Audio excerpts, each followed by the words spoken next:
Paper leak, युवाओं का गुस्सा, सड़क से संसद और संसद से लेकर सत्ता के गलियारों तक सियासी घमासान। एक तरफ देश भर के नौजवान सड़कों पर अपने भविष्य की सुरक्षा की गारंटी की मांग कर रहे हैं, तो वहीं विपक्ष सरकार को कटघरे में खड़ा कर रहा है। इन सब के बीच चौतरफा गिरी बीजेपी ने मंगलवार को मंगल बैठक बुलाई।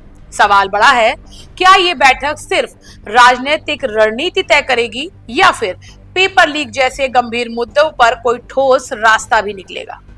आखिर जब करोड़ों युवाओं के भविष्य दांव पर हो, तब क्या सियासी मंथन से समाधान मिलेगा? ये एक बड़ा सवाल। देखिए ये पूरी रिपोर्ट। क्या कर रहे हो आप?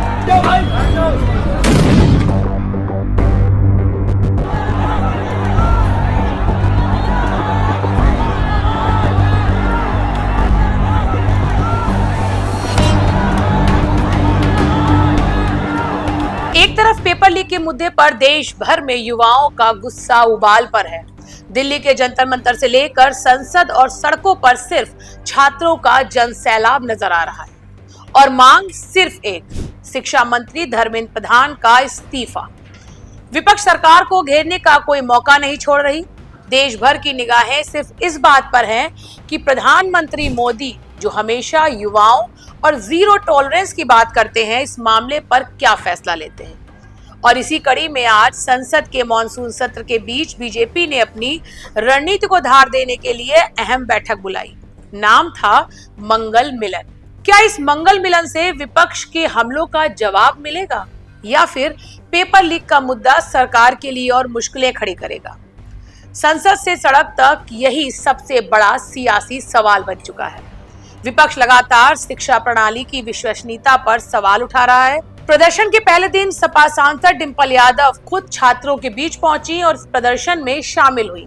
डिंपल यादव का आरोप है कि मौजूदा सरकार निर्दयी है, जो बच्चों के आंसुओं से भी नहीं पिघल रही।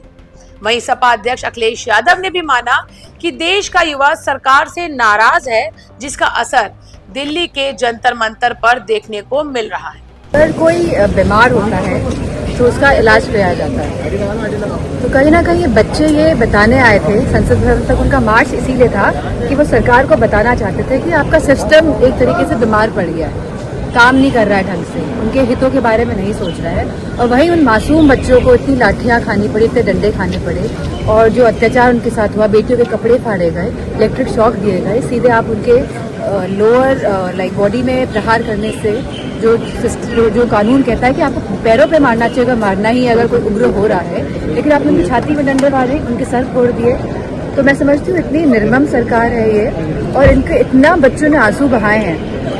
हम पूरा सोशल मीडिया आज बच्चों के आंसुओं से भरा हुआ है, और इनके बच्चों के मोती जैसे जो आंसू हैं उस पर भी सरकार रहम नहीं कर रही है। अभी भी अपने अहंकार के तले ये लोग रिफॉर्म्स नहीं कर रहे हैं एजुकेशन सिस्टम में, ये एजुकेशन मिनिस्टर को नहीं हटा रहे हैं। तो मैं तो केवल इतना ही कहना चाहूँगी, जब इतना बड़ा आंदोलन हो गया, जो इतने बच्चों ने किया, युवाओं ने किया, सब लोग इसमें शरीक हुए, तभी भी इस सरकार का जब दिल नहीं पगला है, तो हमें इनसे कोई इस अहंकारी सरकार से उम्मीद नहीं करनी चाहिए, और बस मन में बिठाना चाहिए, वोट के माध्यम से हमको हराना है। एक यही हमारे पास एक हथियार है, जिनको हरा के इनको यहाँ से हटाने का कार्य करना है। सरकार नहीं है, अहंकार है। आपको बातचीत करने से किसने रोका था? आपने बातचीत बाद में भी की।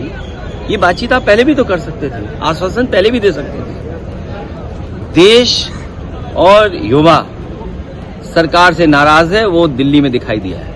वहीं आज प्रदर्शन के दूसरे दिन घायल छात्रों से अस्पताल मिलने पहुंचे कांग्रेस अध्यक्ष राहुल गांधी और सांसद प्रियंका गांधी ने मोदी सरकार पर जमकर निशाना साधा।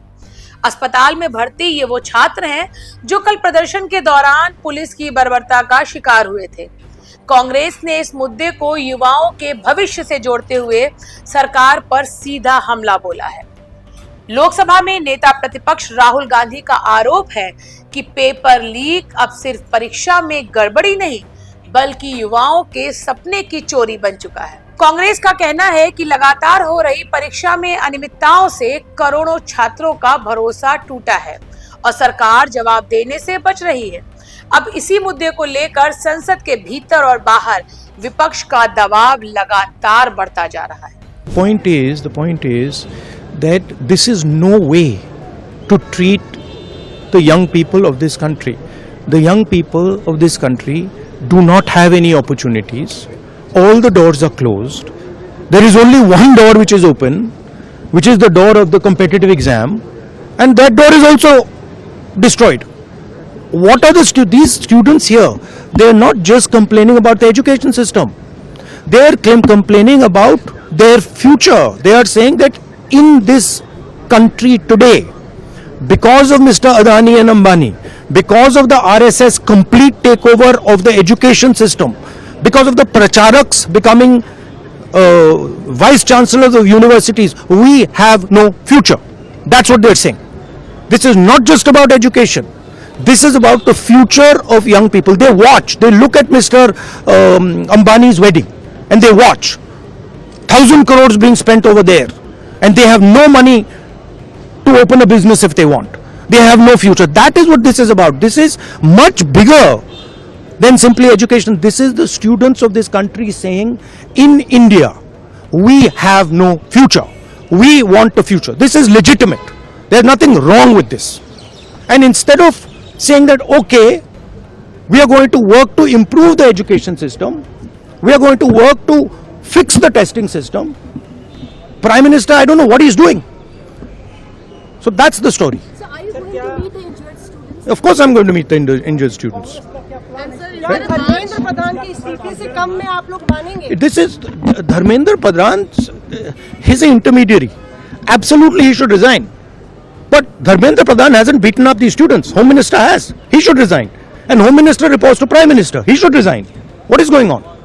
अब इन सब आरोपों के बीच बीजेपी ने आज अपनी संसदीय दल की बैठक बुलाई। बैठक का नाम था मंगल मिलन। अब जैसा कि नाम से साफ हो रहा है कि बैठक का आधार देश का मंगल कैसे हो यही होना चाहिए।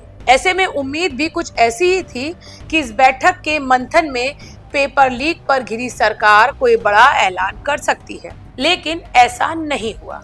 बल्कि सरकार का तो कहना है कि संसद में हर मुद्दे की चर्चा के लिए वो तैयार है।